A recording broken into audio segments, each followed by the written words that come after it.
This is Greg Pass with the Americans in Wartime Museum. Today's date is November the 11th, 2020, and I'm conducting an interview with Ray Mabrey, and we're in Fairfax County at the Mission Barbecue. Ray, would you please give us your full name and where you were born? Raymond C., initial only, Mabrey, and I was born in Roberts, Kentucky. And what war did you participate in? Vietnam. Do you have any other military veterans in your family? There was one, my great uncle, my dad's uncle, my great uncle was a Marine in World War I, and he was also, he stayed a long time. I don't know if he retired officially. I don't know if they had retirements in those days, but he was a what do you call it, a gunny sergeant, and I remember him telling me a story of that when he was in the Marine Corps, he knew every single Marine by their first name. And my dad finally got drafted, and he had been working in Mishawaka, Indiana, at a defense, like a plant that had contracts with the government for the war, and he kept getting deferred, and he finally, the deferments ran out, and he got drafted right at the end of the war. So he never went. He went to Chicago to get inducted, but the story goes that the day that he went to Chicago and did all the tests and everything was the day that the war ended, VE Day. So they sent him home, and that's the only other members of my family that have been in the service. So when did you enlisted first? Is that correct? I enlisted in February of 1958 in South Bend, Indiana. And what motivated you to enlist? Well, in 1958, there weren't a lot of jobs, and I wasn't college material. And anyway, so I went to, I was 19 at the time, and I went downtown South Bend to where all the recruiters were. And I got interviewed by the Navy, the Air Force, the Marine Corps, and the Army. And the funny thing about it was the Navy, the Air Force, and the Marine Corps all had a waiting list of about 4 to 5 months. The Army said, you can go tomorrow. And that was my purpose. And the only thing that held me up was getting a birth certificate. And so that I basically had no real other options that I could explore. So that's why I enlisted. And what were you trained to do? What was your MOS? Well, I went to Fort Leonard Wood, Missouri for basic training. I was there for a couple of months. I think it was 8 weeks. And from there, I was sent to Fort Gordon, Georgia. That was the U.S. Army Signal School, and I was trained as a teletype operator. It was an 8-week class.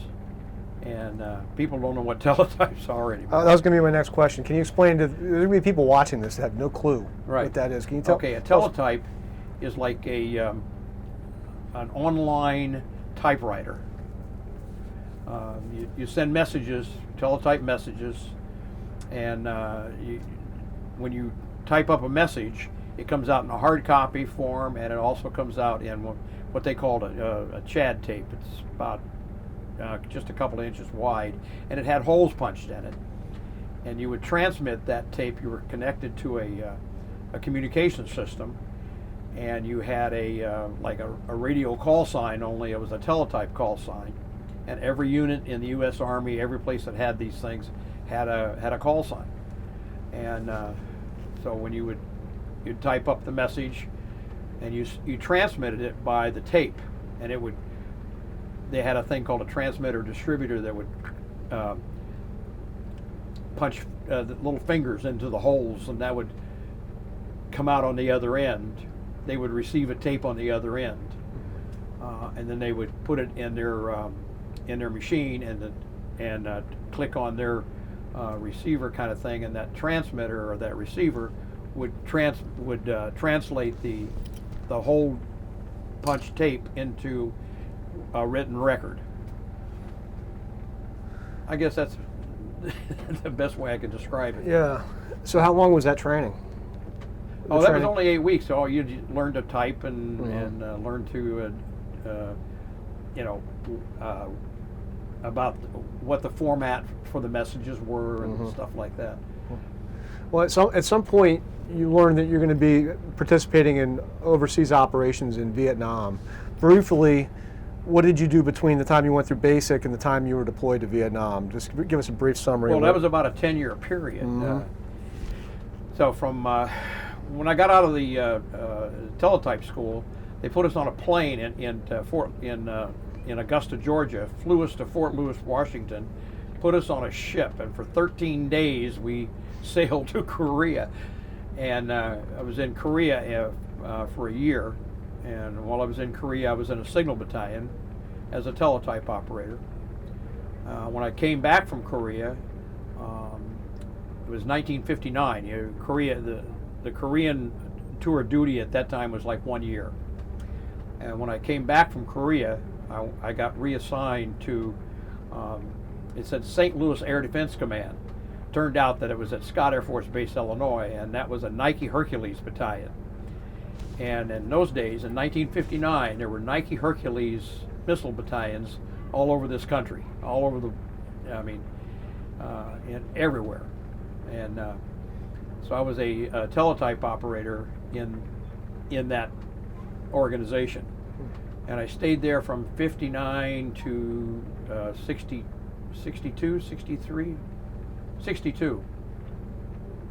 In 1962, I re-enlisted in the Army. I was a sergeant, and I was married by that time and had a daughter, and I got shipped to Germany. When I got to Germany, it was like nobody wanted me. The problem we had in Germany was that it was right after the Berlin not missile crisis, but the Berlin the wall across Germany, across Europe.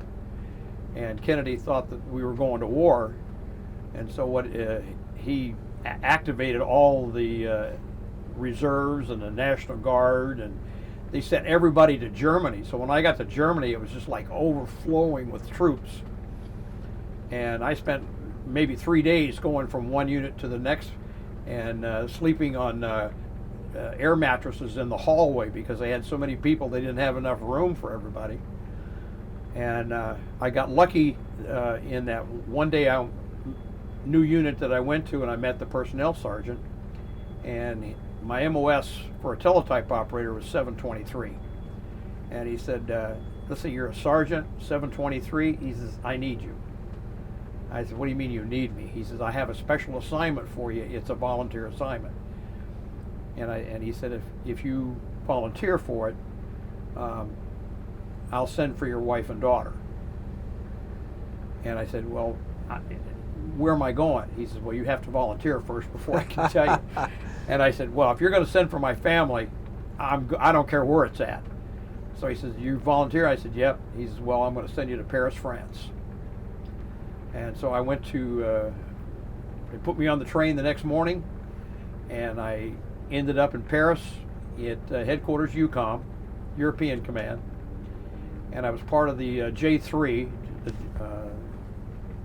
for that area, or for the for that operation. And we were, let's say, I was in Paris till the end of '64. In 1964, I came back. I had applied to go to officer candidate school, and I got accepted to the officer candidate school at Fort Sill, Oklahoma, primarily because I had taken some college courses, and I had taken algebra and geometry and trigonometry, and as soon as they saw that on my in my file, it was like, oh, you're going to the artillery. And so I went to the artillery school at Fort Sill, Oklahoma, and that was in I started right after Christmas of '64, and I graduated from OCS in 1965. Well, I was commissioned an artillery officer because at the time there were only 2 OCSs in the Army, one at Fort Sill and one at Fort Benning. And if you wanted to be commissioned in something other than the artillery or the infantry, you had to apply for it, and it was on a quota basis. Well, in those days, that's when the fiscal year of the government ended in June and started in July. And so I was graduated in August, and I had applied to be a signal officer. And so they commissioned me a signal officer. And as a result of that, I had to go to school to Fort Gordon, Georgia, to get my signal training in, because although I was a signal officer, I had like a forward observer, artillery forward observer MOS. I stayed at Fort Gordon for from '65 to the end of '67, because they decided to start a Signal Corps OCS. In the '60s, because of Vietnam, because of the need for officers, commissioned officers, they were most of the services started an OCS. The Engineer Corps did, the Quartermaster, the Signal Corps, and so I was part of the Signal Corps OCS battalion, and stayed there for the for my first OBV 2 years, which when that ran out. And I went to see my personnel officer in that, tell him that I wanted to go in def. He says, "Well, I don't know. Don't know what we're going to do with you. Don't know where we're going to send you. But you're going to Vietnam." And so he said,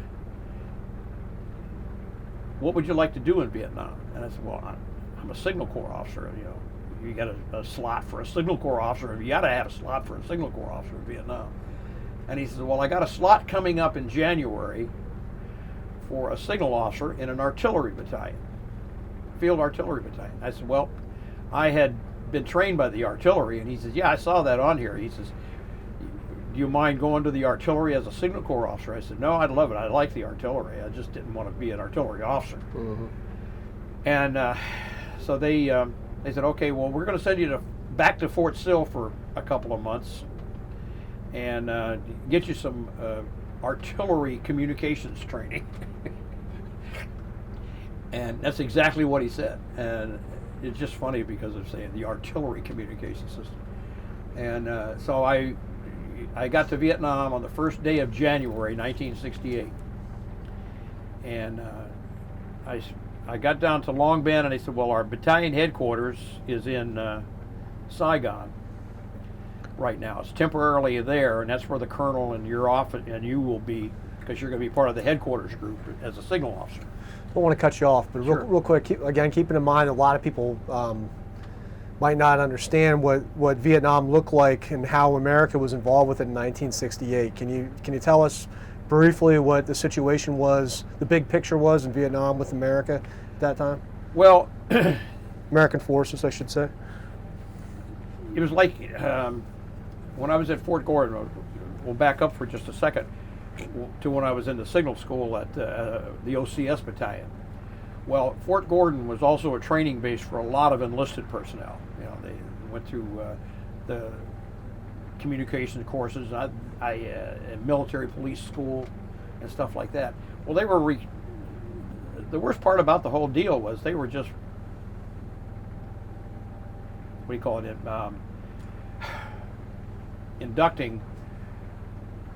drafting anybody that was 18 years old and wasn't in school.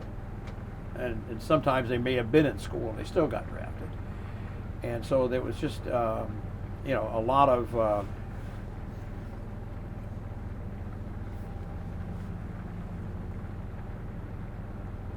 I don't know if you call it hatred or what have you, but boy, there were just people that were just going crazy because of the way we were drafting people and sending them off to war.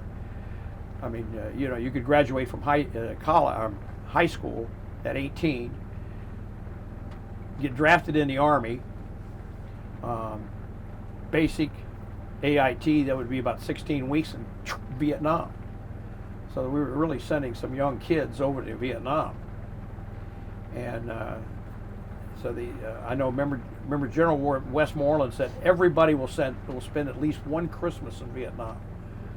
And he was the overall commander for the people in Vietnam at the time. And so it was really, I'd say about 90% of the people that were in Vietnam didn't want to be there. And so, I mean, that's pretty much, I don't know how else to put it, because I was, you're watching the news and listening to the news, and you had all these anti-war songs and anti-war protests that were going on, and so it was almost like if you're on a military base.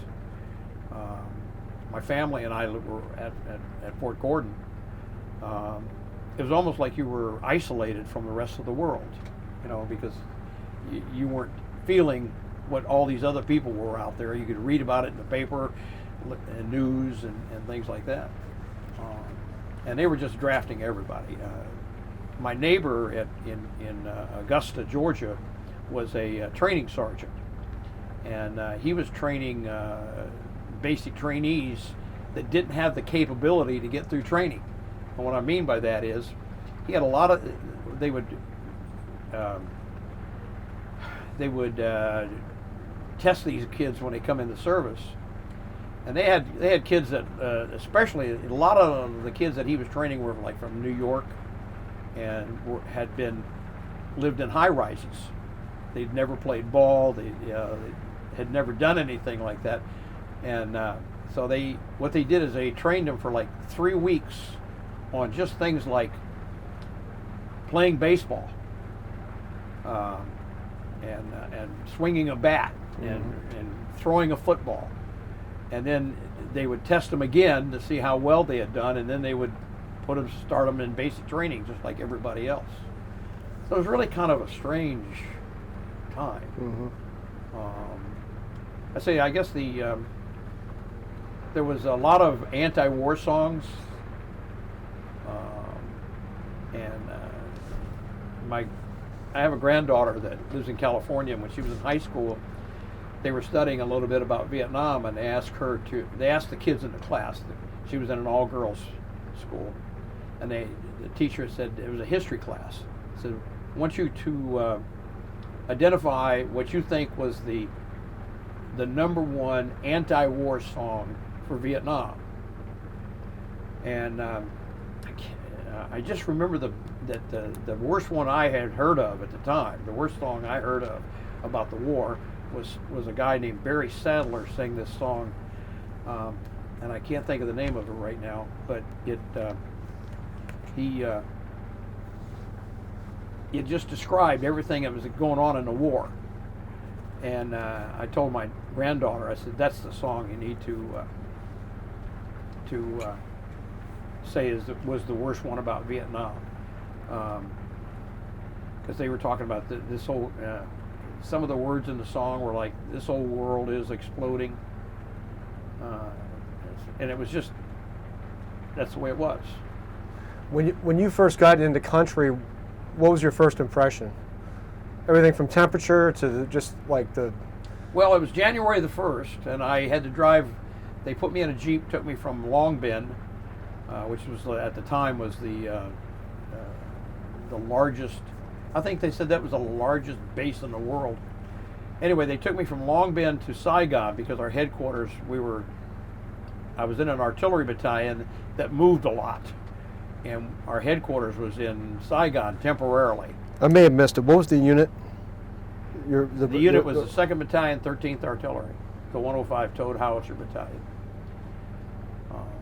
And there are, for the people that don't understand or know the field artillery, there's 3 gun batteries in an artillery battalion, and each battery has 6 105s. and these were what they call split trail 105s.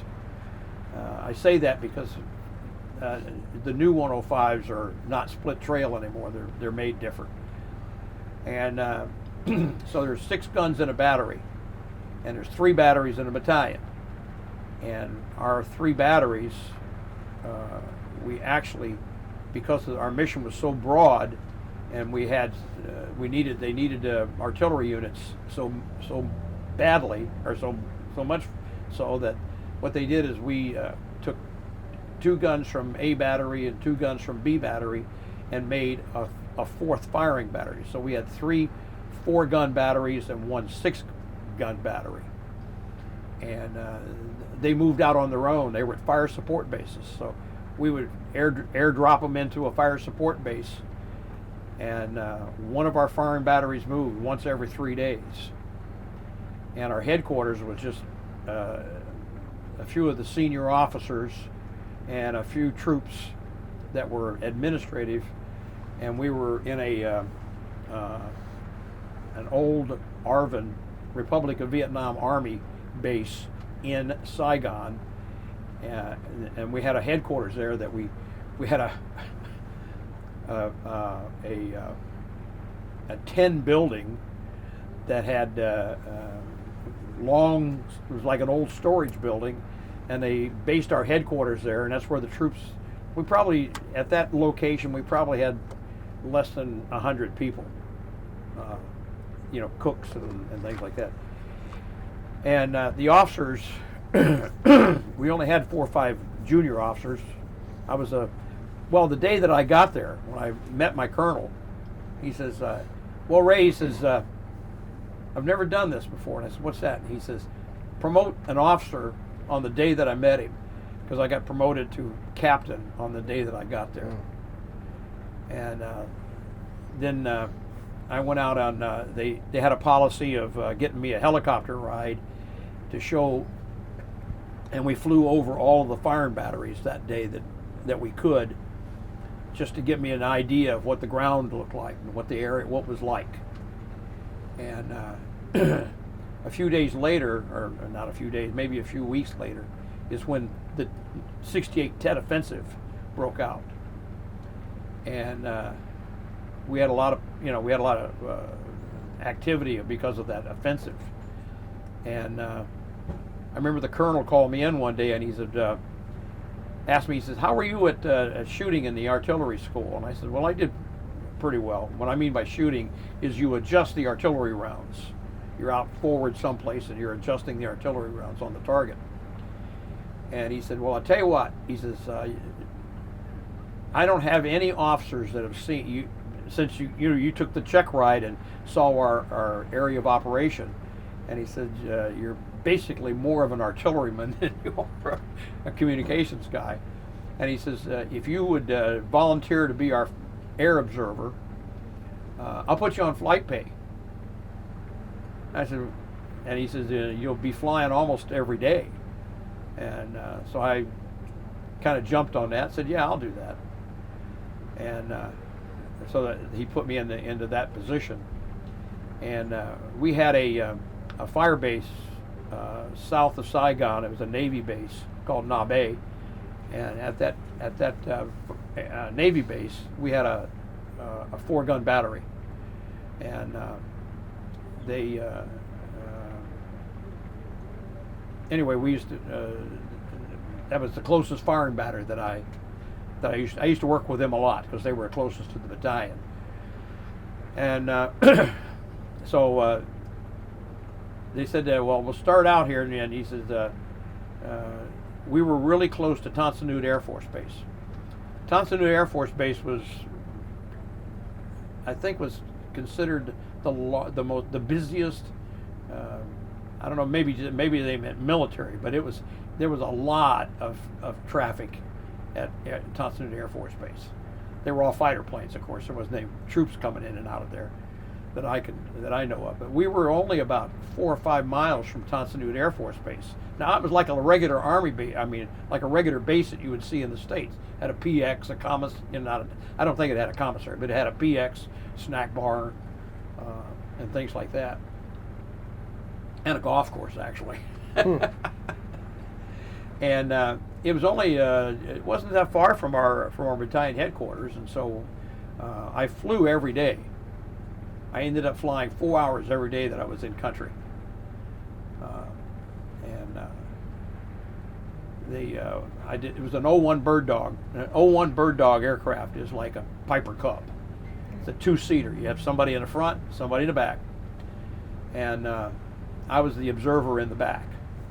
And we had a 2 or 3 fixed-wing flight officers assigned to our battalion.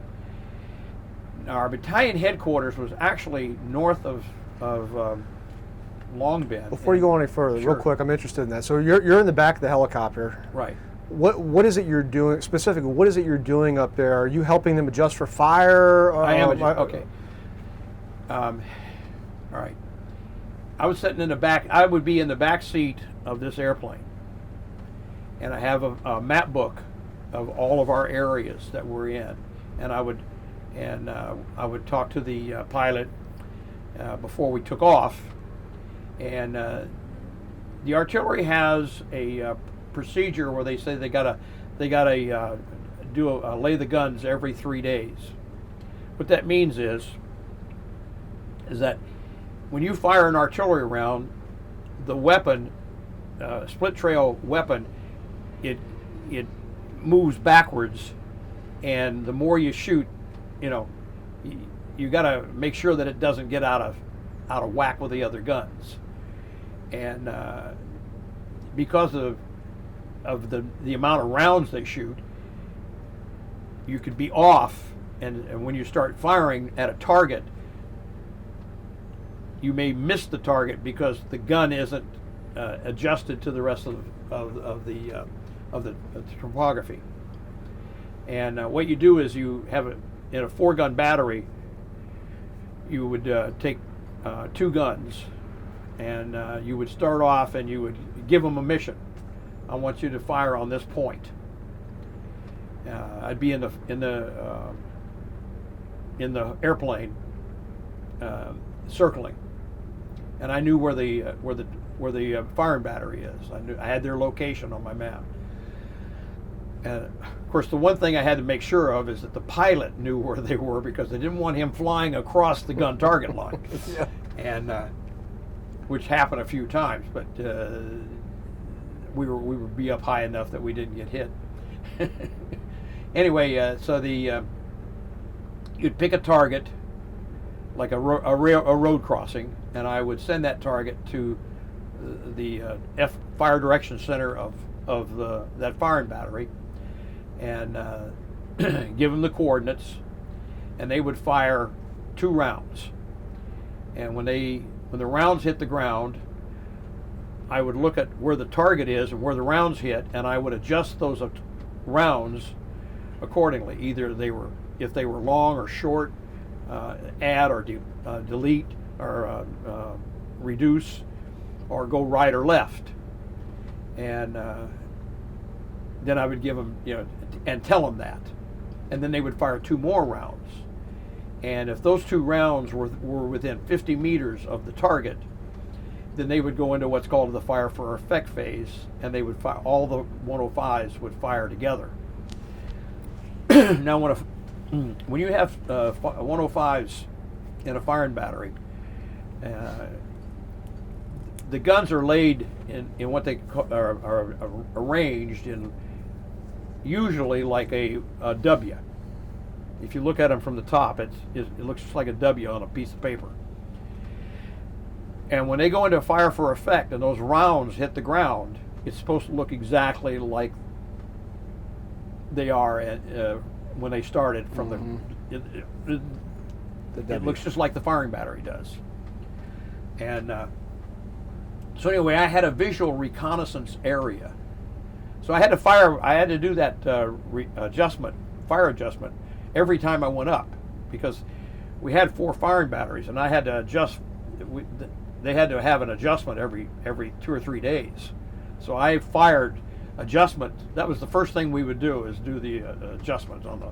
So it's kind of like zeroing a rifle almost. Yeah, it is. It's like zeroing the rifle.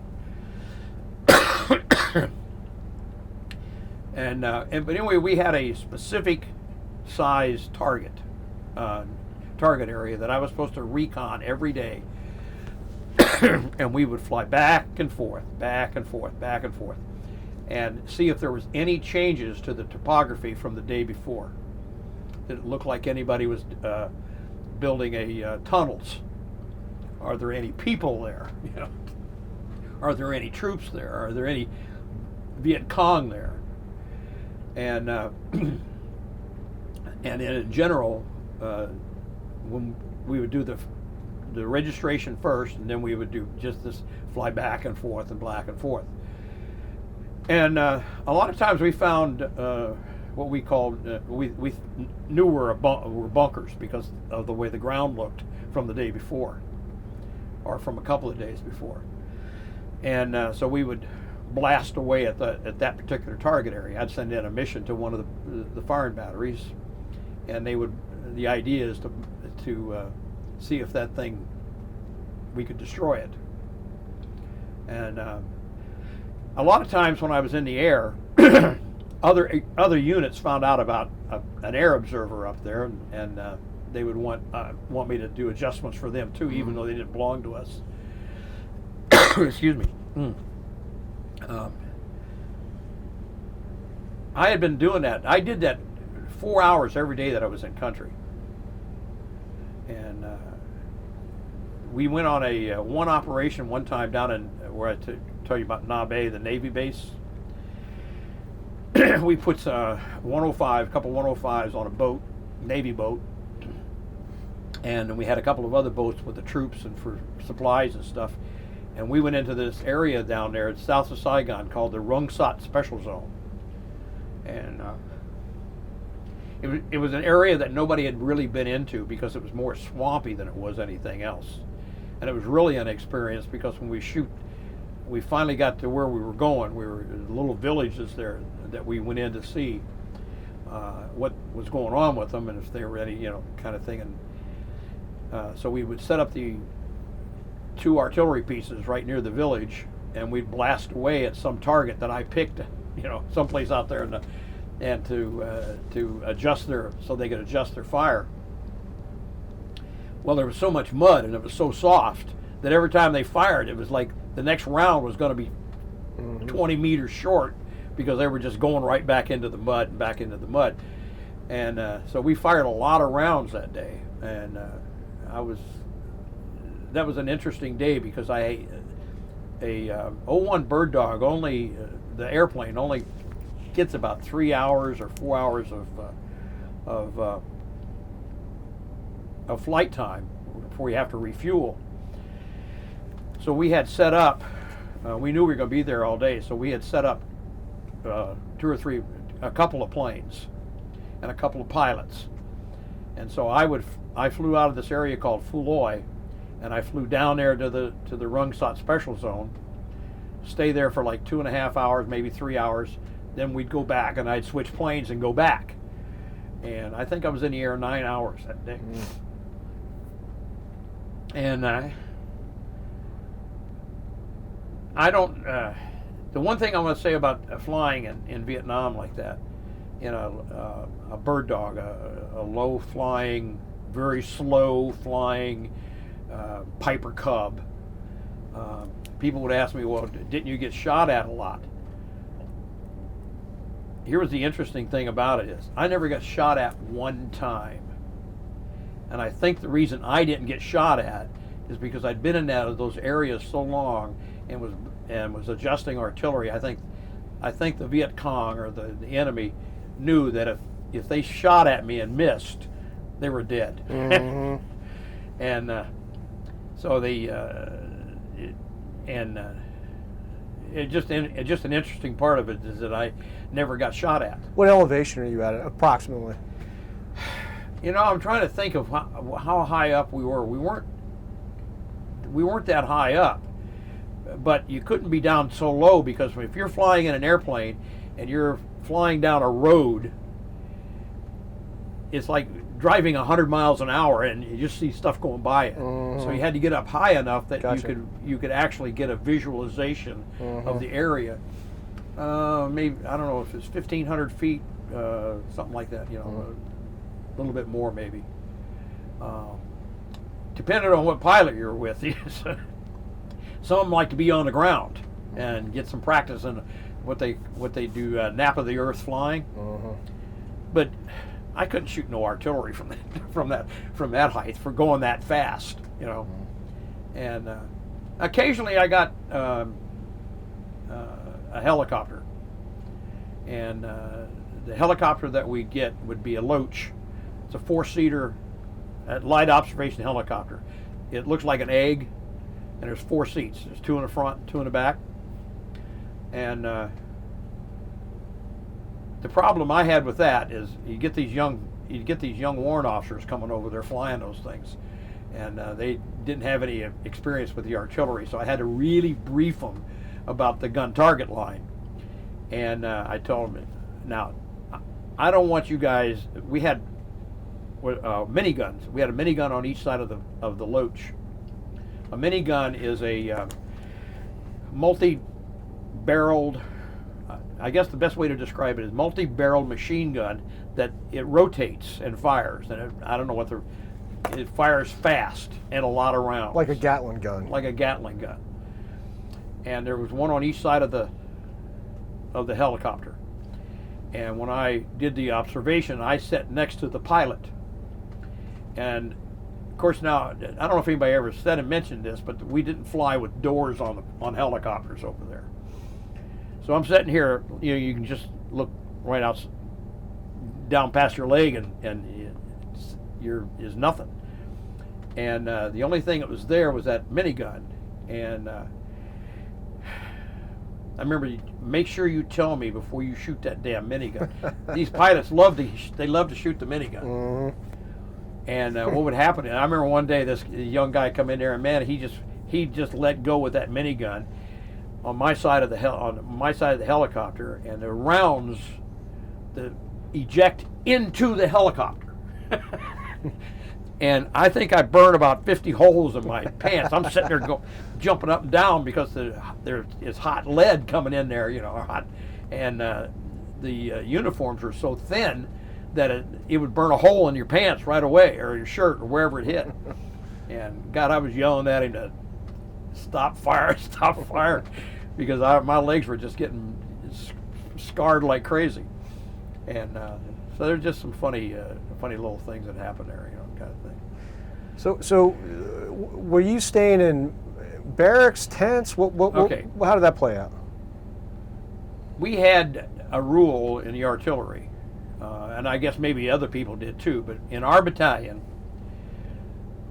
nobody slept in the unit. If you moved into a fire support base, you didn't You didn't sleep until you had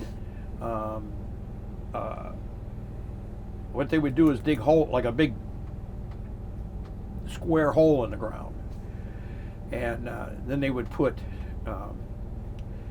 we had material like a what do you call it, the tin that's pierced, corrugated. yeah, tin? Yeah. And they put that in like a roof over that hole. And then they said they had to have 4 layers of sandbags on top of that before anybody slept. So we used to carry, when they would go from one base to the next, they would carry full sandbags with them, because you know if you want to get some sleep, you're going to have you have to work quick when you get into that fire support base. So that was the guys out in the field. Now, where we were in the headquarters in Saigon, we had this long tin building. The front of it was where the colonel and the couple of the exec officer and the operations officer was like their office, and they had a cot in there. And this was like just a regular tin building, like a warehouse almost. Well, in the back part of it's where all the enlisted troops slept, and it was concrete floor, and they had regular bunks. And we didn't have the sandbags on top of that building. And the only guy that got injured in our headquarters while I was there, or while we were in Saigon, this was in the area of Saigon I think I got there, let's see, it was January the 1st, and I think we left January, February, March, probably in the end of April. So somewhere around April, May is when we moved back to Fuloy, where we had our regular barracks, and I'll explain the barracks to you in a minute. But so what we did is for the company grade officers, which was the doctor. I don't know if a lot of people ever heard this before, but every combat unit in Vietnam had a battalion surgeon, and we had a battalion surgeon. His name was Doc Sharon from Texas. I remember him. So it was Doc Sharon, myself, the company commander, there was a captain, and then an assistant to the operations officer. So we had 4 officers, and what we did is we built a lean-to against that metal building, and it was the walls were about 4 foot high, and then you had a screen to the top, and then you just had an angled roof on it, and we had a place where we could bring in the water cans to wash in the morning and stuff like that. And I remember I slept right by the door. And what we did is, when the Tet Offensive really broke out, we all got together and said, we got to get us a safety place, because that thing will fall. All you have to do is get a rocket near it and it'll fall down. So what we did is they brought in a I don't know, front loader or what have you, but he scooped out a whole area of dirt, mud, and whatever you want to call it, and so we before we decided what we were going to do with it, we got all the 4 of us that would be using it, 5 of us, to see that we had room to, we stood inside the hole to see if it was big enough for the 5 of us. And so then we built it up on the sides like a regular, supports and things like that. And at the top of it, we put that corrugated tin, and so it looked like an A-frame on the top. And then 4 layers of sandbags on top of that.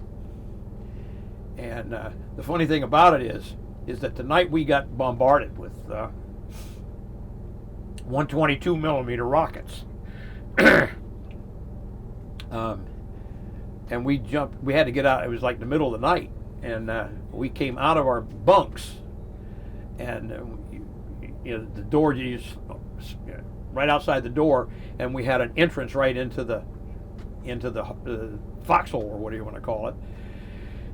And remember I told you we stood there so that we knew that everybody had room? Well, when we got in there, it was like we were all trying to stand in the same spot. And I'm a heavy sleeper. I mean, a really heavy sleeper. And I slept right next to the door on that wall. And when those rockets started hitting, all the guys jumped up and were going out the door, and the doctor had to grab me by the feet and pull me out of bed because I was still asleep, So I said, I'm the only guy in Vietnam that slept through a rocket attack. And the only guy that got injured in that rocket attack was a young man in the barracks side where the enlisted men slept, and he was on a top bunk of a, like bunk, how the Army bunks are.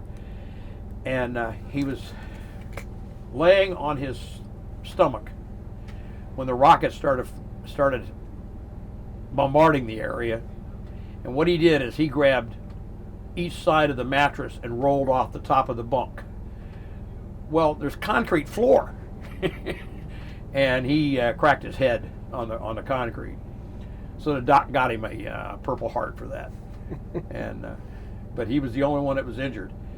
And we got the lucky part about where we were is that right outside of the of our lean-to, there was a walkway, and the walkway was built out of what do you call them,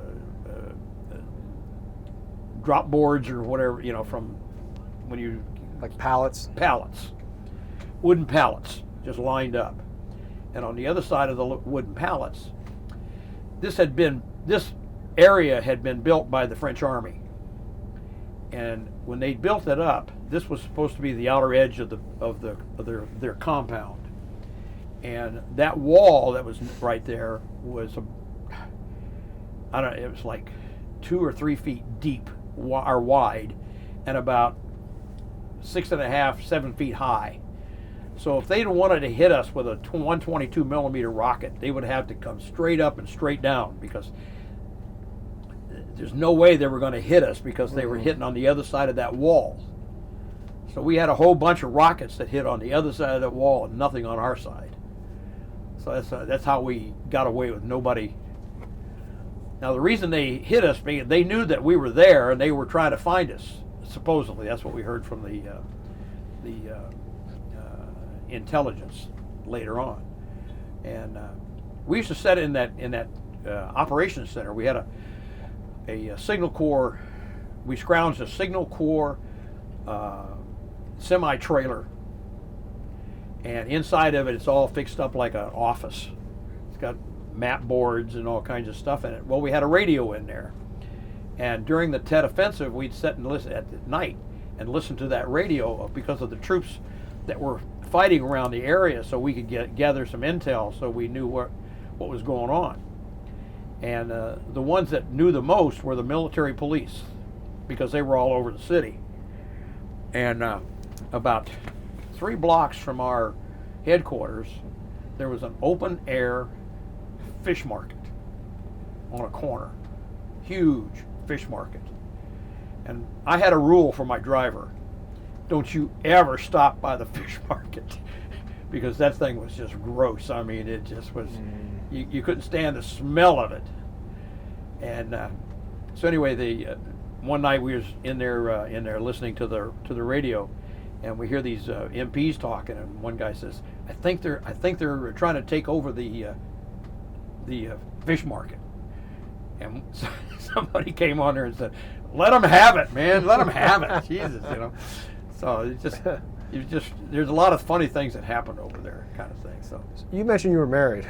Huh? You were married at the time? Yeah. How did you communicate with your family?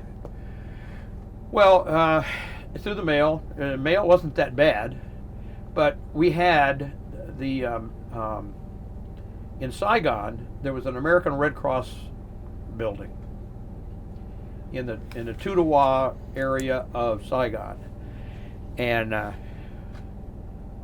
you could go down there any day of the week, and they had coffee and donuts and stuff like that. The Red Cross girls, and you could get a Mars radios to call home, and you have to do over and that kind of stuff. And so I actually called my wife and kids a couple of times while I was there, and because we were in Saigon, and on Sundays we'd take a Jeep and we'd go down to that area just to get coffee and donuts and stuff, and see if we could get a phone call out. And there were a lot of hotels. There were a lot of there were a lot of troops that were living in hotels in Saigon. For example, the Koreans, the Korean Army that was there, they had a lot of Korean officers there, and they all lived in those hotels in downtown Saigon. And there was one famous hotel. For the life of me, I just can't remember the name of it anymore. It was had a really beautiful hotel, and it was from the old days, from when the French were there. And they said that Hemingway used to come there and do a lot of writing on the veranda of that. And it had a beautiful veranda all the way around that hotel. and we'd go down there, and we're right close to where the Red Cross area was, and we'd get down there and have French coffee and croissants right in the middle of a war, and well, when Tet broke out, that kind of stopped. We did it before that, and then after Tet let up, we started doing it again, because just give you a break from the week, and anybody could go. I mean, we some of the troops went down there with us and stuff like that, and things. So, Get any chance to go see a USO show at all? do what? Did you get an opportunity to see any USO shows? No, they didn't come where we were, but we had in the artillery you have what's called a service battery, and the service battery are the people that supply the firing units with the shells and equipment, and so it's like a supply unit, and they were permanently stationed in Long Bend, so they never moved around. They just, because they had all kinds of trucks and ways of getting ammunition and stuff to the firing batteries, and I think that the USO shows hit Long Bend. Now, the one thing, there were some traveling shows that I don't know if they were sponsored by the Red Cross or what, and but some of it would be they weren't Americans. They were a lot of them were. There was Australian rock bands and Korean rock bands and stuff like that were just hired and traveled around and put on, and it put on like a little road show, We had a couple of those a few times, but now we had a movie every night. Every unit size organization in Vietnam was authorized a projector, and you had somebody that you got a movie every day. And so now, when we were in Saigon, we didn't have that, because we took most of our headquarters people and put them in that extra firing battery we had, and they got the movies. Mm-hmm. And that's where I saw two movies that I remember seeing specifically there when we left Saigon and we went back to Phu Loy. That's when we got our movie privileges back. And we had a pretty nice fire support base there in Phu Loy. And we fixed up a really nice building, and we fixed up like bleachers. And every night we'd have a movie at 6 o'clock. It'd get dark, and the first movie I saw there was Good, the Bad, and the Ugly. And then the other movie I saw was a movie called Wait Until Dark. And I'm trying to think of who the lady was that played in there. Anyway, she was blind, and there was a part in the movie where this guy that was trying to get information from her about where his drugs were or something, and she had knew he was coming, or she heard him coming, and she knocked out all the lights and stuff like that so that he couldn't see her. And so we're sitting there, and you could hear him talking. He was talking to her. I'm coming, I'm doing this. And so finally, I think he opened the refrigerator door or something, just as she was going up the steps. She was in a basement apartment in New York. And so she had steps to her front door, and she was getting ready to go up the steps. And just as she put her foot there, this guy, it was Richard Crenna, he leaped at her and grabbed her by the ankles. And here's 100 combat soldiers sitting in the bleachers, and when everybody goes, scared the heck out of everybody. It was just the whole thing was just like funnier than heck, right? Just something like that.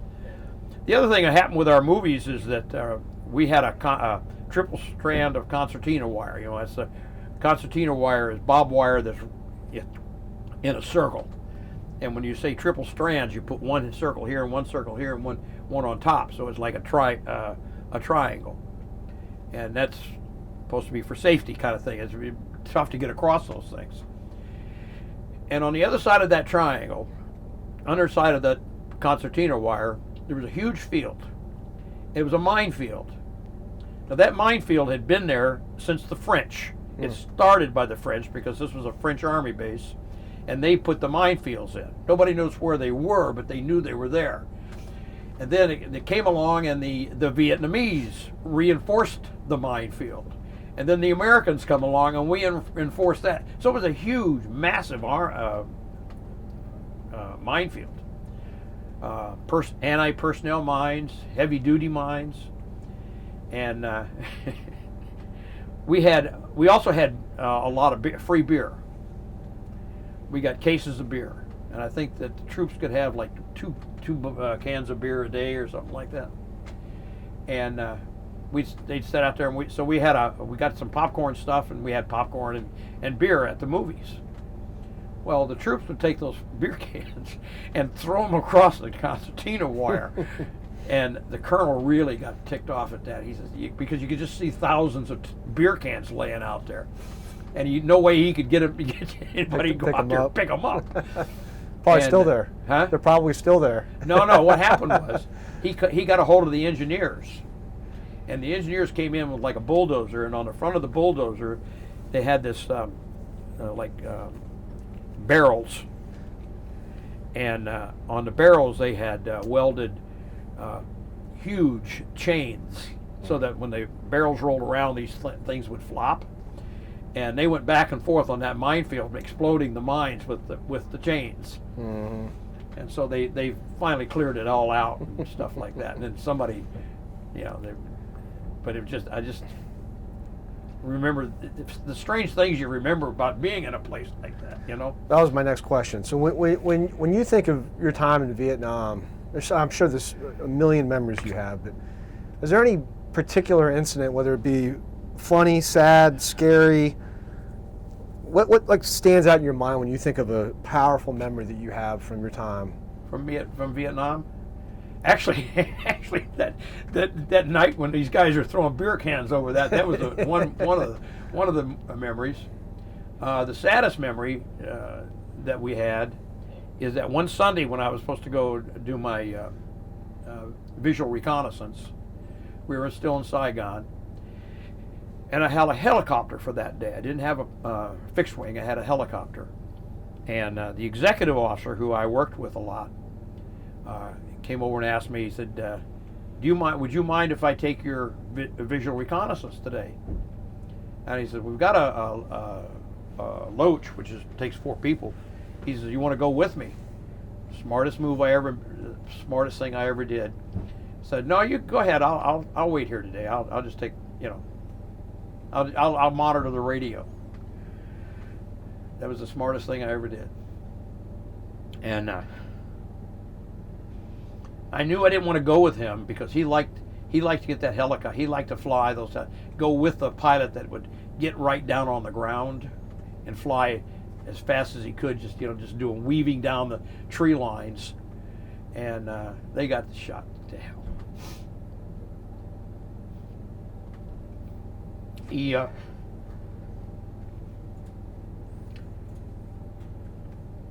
It was a 50 caliber machine gun nest, and shot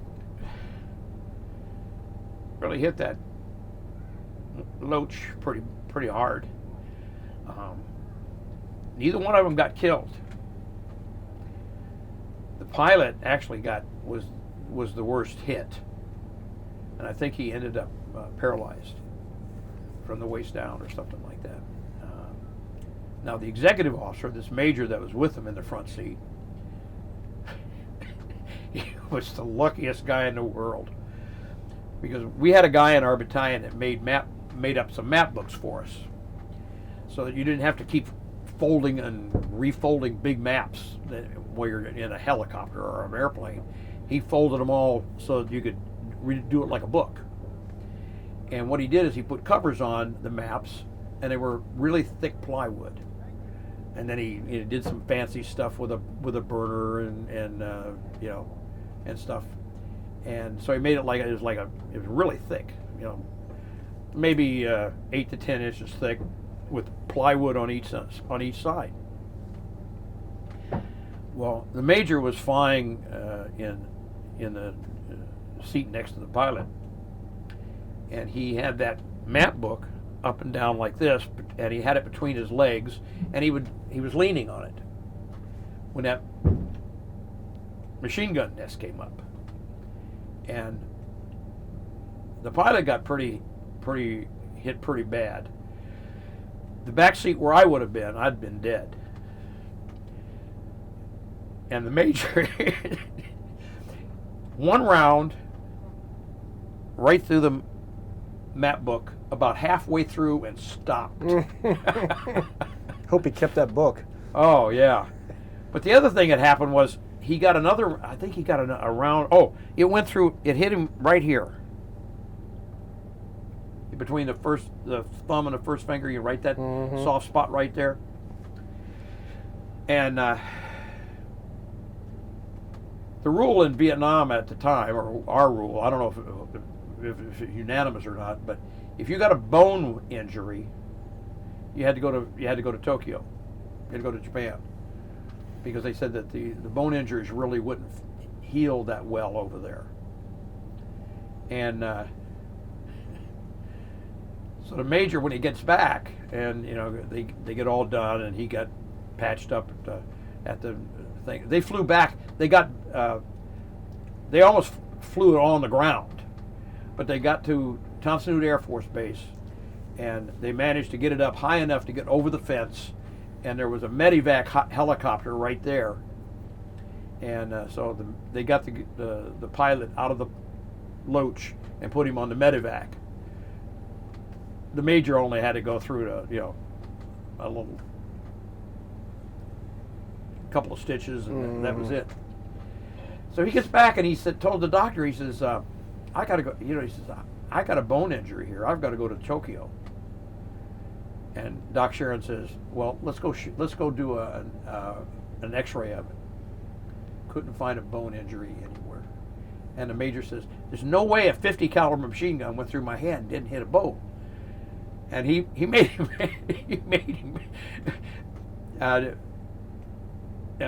X-ray that thing about 3 times, just because of he wanted to go to Tokyo. But he didn't get to go to Tokyo, and there was a big argument about whether he should have a Purple Heart or not. I'm sure he probably got one. So now that's one that experience probably stands out more than any of the others. When I was flying in a plane, the one experience that I had that wasn't dangerous or anything, but it just shocked me when I saw it, is I did a lot of shooting with 105 towed howitzers, and when a towed howitzer round hits the ground, it does like about a 50-meter burst, okay. And if it just hits the ground, it boom, Well, we were up there one day, and I get a call from some artillery unit, so I looked up their who they were in the communications manual. It's called the CEOI, and went down there looking up the unit, or his call sign, and I looked over here to see what the unit was. Well, it was an 8-inch howitzer battalion, or 8-inch howitzer unit, and they wanted us to do an adjustment for them, because they'd been moving a lot. And he says, we just got to find out if we're in sync. And I had never adjusted an 8-inch, and I was like, oh man, this thing is going to be fun. So I just picked a road intersection and sent him the coordinates. And he says, get far away. So we backed off of the thing. You got to let me see it. I got to be able to see if they hit, where they hit.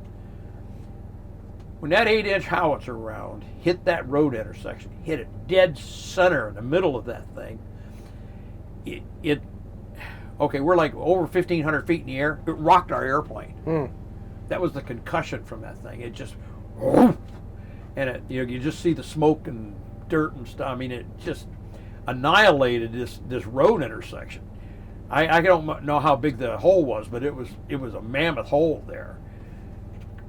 And I said, I don't know why you need an adjustment. That sucker hit that crossroad. But when that thing, it was like we just did this in the plane. So it's just strange things like that you remember. So you were telling me a story before we were filming about meeting a guy that you came over with and also left with. Oh yeah, I play golf and I play over here at this Twin Lakes golf course. It's a county golf course, 2 nice courses. And so I was out there one morning. This has been about 3 or 4 years ago, and one of the things about being an officer where you're moved around, and I was a Signal Corps officer. I can't remember meeting anybody after I left Vietnam. I can't remember seeing any of the people that I knew in Vietnam because they were, the enlisted men, they're all scattered all over the place. And the artillery officers, they all went out, some artillery unit out, and then I went to Germany for a tour, and when I came back from Vietnam. And so I never ran into anybody that I knew in Vietnam, and I haven't yet. But one morning I went over to play golf, and one of the guys, they picked 4 guys to get together to play, and this guy had a Vietnam hat on, and I said, when were you in Vietnam? And he said, 1968. And I said, 68? I was there in 68. I said, now, when you talk to guys from Vietnam, they'll say 68 to 69, 69 to 70. It's always because you go in the middle of the year, you come home in the middle of the year. But I got there on the 1st of January. And I know that when people say I was there in 60, I got there in 68, or I was there in 68, that was that year, is the only year I was there. And he said, I got there on the 1st of January in 68. And I said, so did I. And we got to comparing notes. He was on the plane with me, and I didn't know it. I didn't even know, I'd never seen him. I don't remember seeing him at all because it was a pretty good sized plane, a Flying Tiger. And then we kept talking about it, and I remember the day that I left Vietnam, because it was the day before my wife's birthday. I left there on the 18th of December of 1968, and he says, 18th of December. He says, that's the same day I came. So we went over on the same plane, and we came back on the same plane. I never saw him in Vietnam, and I've never seen him since. So it's just a small world. Just a small world, yeah. Describe your homecoming. Describe my homecoming. This is really an experience. The 18th of December. Now I wore home. You had to dress in Class A. You didn't wear fatigues. One of the things about Vietnam is we didn't wear fatigues over. If you went by commercial airliners, the contract airliners like the Flying Tigers, you had to wear Class A uniforms. There and back. Well, we didn't have Class A's, but we had the short sleeve khakis. And I had a tropical worsted khaki uniform.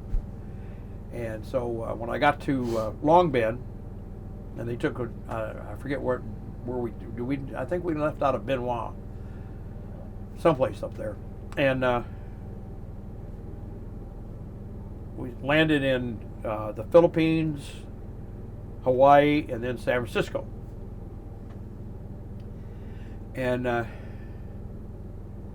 get to San Francisco, and I had purchased tickets ahead of time to go from San Francisco. And when I went to Vietnam, I owned a home in Augusta, Georgia, and my wife sold it while I was in Vietnam, and she moved to South Bend, Indiana, to be with her family and stuff.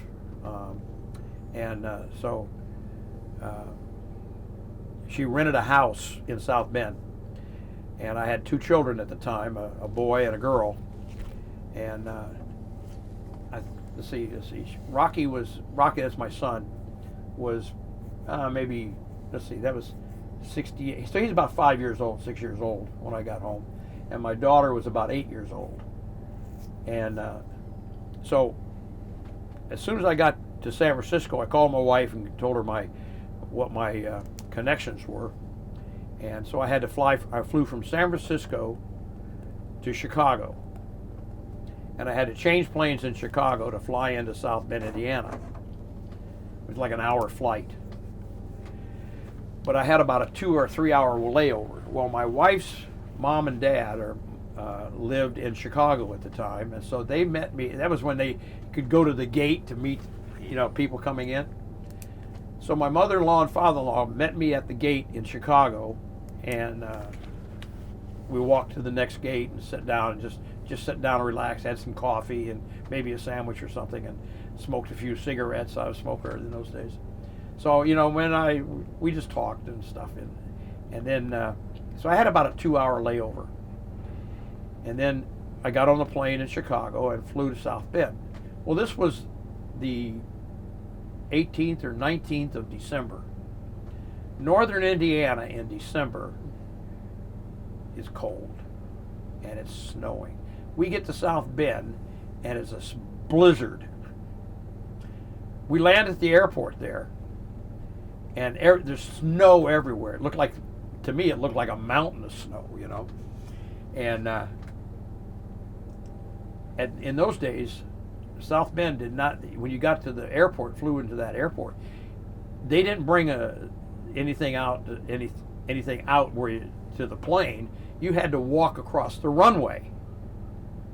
Now I'm in a short sleeve tropical worsted khaki uniform, and there's about 3 feet of snow on the ground, and I don't know how cold it was, but we had to sit on the plane for at least 45 minutes, maybe an hour, while they shoveled had shovels out there to make a walkway so we could get off the plane. And my wife met me at the gate, and Rocky and Shelley, my kids, were at my mom and dad's house in South Bend, and so my wife Bonnie had driven to get to pick me up, and so we finally had a little reunion there, and then we jumped in the car, and I was scared shitless. I hadn't been out by myself like that in a year. You don't go out at night in Vietnam and drive around and stuff. And so I was just shaking like I was scared. And so my wife drove me to my mom and dad's house to get the kids and meet the kids. Actually, we went to the house that she had rented first, because she says, I got to get the smell off of you. And the uniforms when they would wash your uniforms, or when they would clean uniforms over there, they would come back. You would swear they were dirtier than when you sent them over there, sent them to the laundry. And some of the your khakis and stuff, or your fatigues, oh God, the smell that when they came back from the laundry was terrible. And but anyway, she said, I got to get you. You got to get in the bathtub and get the smell off of you. So she dumped all kinds of stuff in that tub, and I just remember that having to take that bathtub before we went over to get the kids. So that was homecoming. All right, got a couple big ones for you, and then we'll wrap it up. Okay. How do you think that your time in a combat environment shaped your life and made you into the man that you are today? Well, I know it was a combat area, and people may not believe me on this, or maybe laugh at it when they watch this, is that I spent a year in Vietnam and never pulled the trigger on a gun. And I never got shot at. Now, when I say I don't, now, we had, I had a .45. I had it in the plane with me. And for a while, I was a battery commander of headquarters battery. And I had, like I say, I had a .45, and I had a few clips of ammunition. But if you don't fire off that ammunition while you're over there, and you get all that humidity and moisture and stuff, those rounds would just be terrible. And so we would have to fire them off.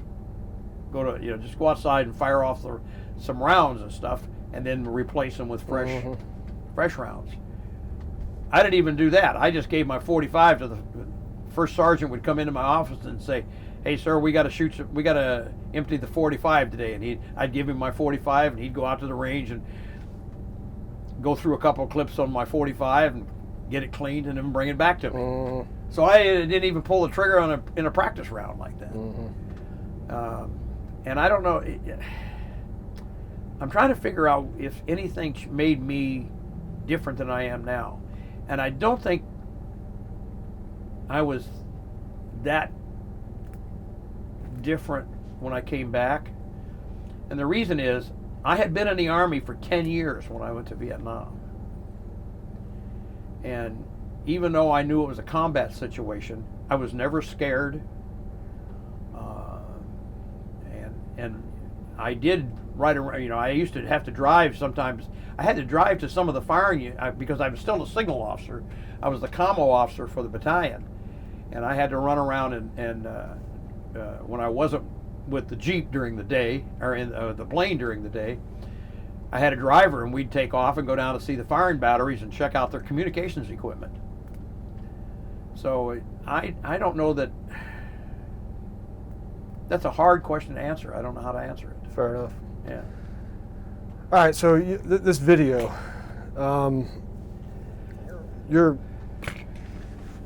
theoretically, this thing might be around.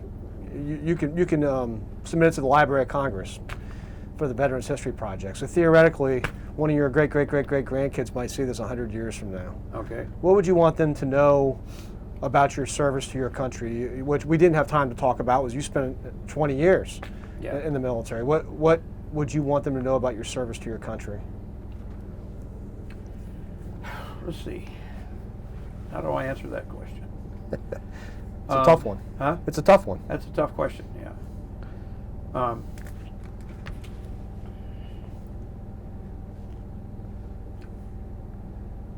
In my service to the United States,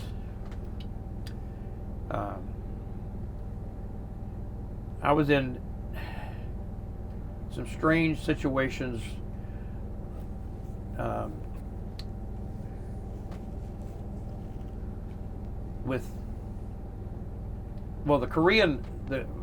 when I was in Korea, that was kind of like just like being on an army base. The first one I had that I thought might have been was when I came back from Korea, and I was in the Air Defense Command. And the Air Defense Command is when we had the Nike Hercules firing batteries and things like that. You're on call 24 hours a day,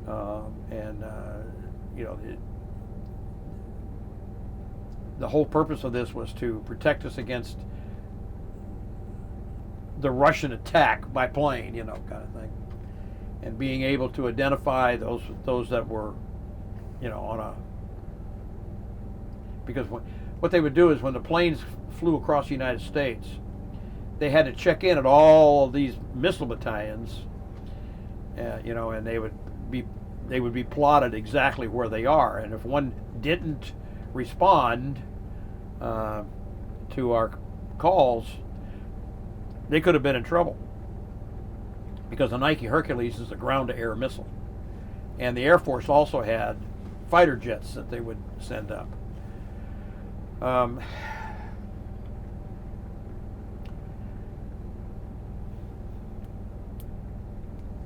The thing that I think the thing that I got out of the service is that I went through the missile crisis, the crisis of the wall in Germany, the Cuban Missile Crisis, and then Vietnam, and the Air Defense Command, the fear of the planes dropping bombs on us and stuff like that. So I went through a lot of stuff that you'll see in the movies about the 60s, about the 50s and the 60s. One of my favorite movies is 13 Days. And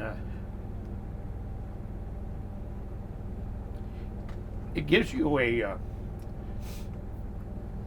sense of pride in that you went through those experiences. And when I was in France, I got to back up a minute. When I was in France and I was in Paris, and I was in the SHAPE headquarters. That's the Supreme Headquarters of Allied Powers of Europe. It was in Paris in those days. Now it's in Brussels, and because de Gaulle threw us out. But I also went through this thing of, when I was in Paris, of de Gaulle trying to be assassinated by his army because he gave Algeria their independence. So it's almost like living history. And when I was in operation was called Live Oak, and we were the command and control for Berlin. So we had 4 countries in our operation. We had Americans, Germans, French, and United Kingdom. And there was about 200 or 300 people in the unit, a couple hundred people maybe at the most. And they would take charge of Berlin if the East Germans or the Russians attacked Berlin. Then the command and control of Berlin would convert to this office that I was in. And I met a lot of famous U.S. people that were in the government at that time, when they would come over and see what our operation was like. And I gave demonstrations on what we did and stuff like that to some really famous people. And it makes you feel like you're a part of history.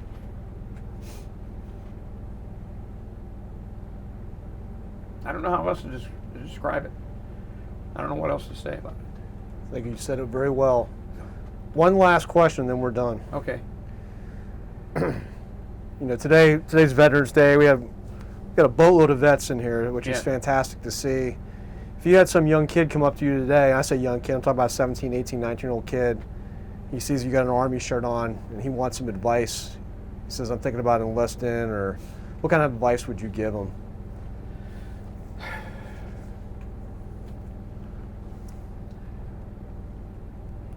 I'd ask him what are you really good at? Is there something you really like to do? Is there some particular thing that you consider that you're well suited for?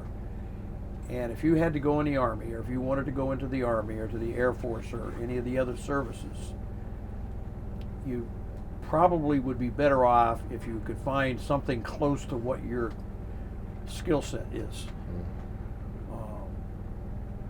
And because that would make it much more comfortable for you to do that kind of thing. One of the things that bothered me about Vietnam was when these young guys came back, I think the Army really didn't do justice to them by just letting them go home, discharging them right away, because of their adjustment to civilian life. See, when I came back, I was a career soldier. So when I came back to a whole family of military people. So it wasn't that easy to make it wasn't that difficult to make an adjustment from combat to civilian life, because I had everybody around me and we'd all been through the same thing. Where some of these young guys didn't have that. There's no support system for them. Mm-hmm. So it's just difficult to put it. I don't know. I really think that the only thing I could tell a young guy is pick one of the services that you think you could be, do the best in, and tell you like my dad said, do what they tell you to do. I left South Bend on the train to go to Chicago for my induction. And my dad took me down to the train station. And that was the advice he gave me. He says, you do what they tell you to do. And so I always tried to live by that. Don't put up any, fight against doing something. Do it. Kind of thing. So I don't know how to put it anyway. It's not something you think I would have thought about, but Good advice. yeah. Well, thank you for spending your time with us today, and on behalf of the Americans in Wartime Museum, I thank you for sharing your story, and Yeah. more importantly, I thank you for your 20 years of service. It's great to meet you, Hey. Ray. It's an honor. A pleasure.